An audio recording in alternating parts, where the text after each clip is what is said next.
everybody, and welcome back. As you can tell by the title below, this is going to be a very interesting video.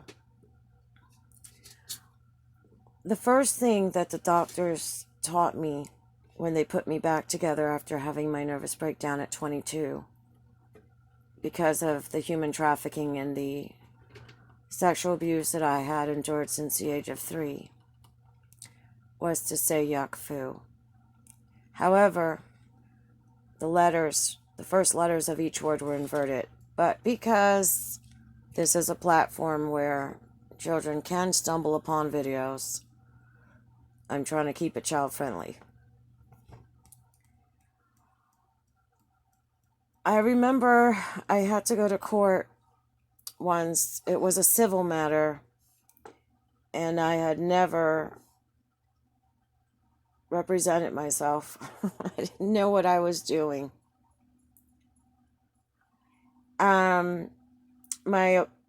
opposing attorney, the person that was against me, was very intimidating. He had on a navy blue crisp suit, expensive, a white pressed starched shirt that looked like it came from the dry cleaners, navy blue shoes that shone, that you could see your reflection in, gold cufflinks in his sleeves, perfectly positioned tie with a tie clip. Older man, very distinguished. I heard the bailiff chuckle, saying, "Oh my God, she's going against the former DA." Well, I didn't know who he was. I didn't know what they were talking about. And I really didn't care. I was there to take care of business. Now, before you go to court, the judge will usually have you speak with the opposition, try to negotiate, mediate some kind of resolution before you go into the courtroom. Well, he wanted me to tell him information, and I knew not to give information out. And he said, fine, then, I'm just going to tell the judge or something. And I said, tell it to the judge. And I walked out on him and I went back into the courtroom. So when we go into the courtroom, he calls me up to the witness stand and I take my seat. I'm sworn in to tell the truth, the whole truth, and nothing but the truth. And the first thing he does is he tells the judge, before I ask her any questions, I would like to let the record show that this is a hostile witness. Sorry, I can't help but laugh.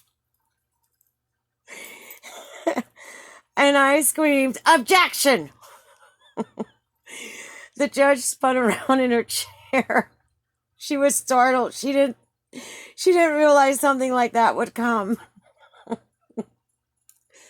And she says, "Why are you objecting?" And I said, "He wants to call me a hostile witness because before we came in, he started asking me all these questions and I said no comment. And so he threatened with bringing me into court, and I said, tell it to the judge." Well, the judge swung back, faced him, and says, "She's right. She doesn't have to tell you anything." And lo and behold, my legal career began. It was fun. It was kind of hard. I didn't know what I was doing. I had someone on the witness stand. I didn't know that you're supposed to ask questions instead of just saying things like, "Well, you were over here and you did this, that, and the other, right?" No, you have to ask questions. It's like the show Jeopardy, where you go, "What is the Empire State Building for $200, please?" So once I got the hang of that, I was rocking and rolling in that courtroom. I loved it. And let me tell you something. I won. And the reason why I won is because I told the truth. And because I had the yuck foo attitude of, no, you're not going to intimidate me. No, I'm not going to back down.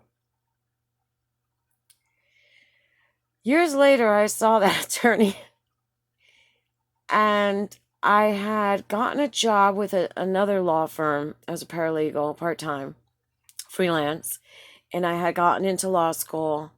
I had won some more court cases on my own with very substantial amounts of money, I might add. And I had gotten into law school, but I haven't had the time really to dedicate to it. And he said, why didn't you go to law school yet? You're so good. I said, I haven't had the time. I'm like, you remember me? And he's like, yes. How could I not remember you?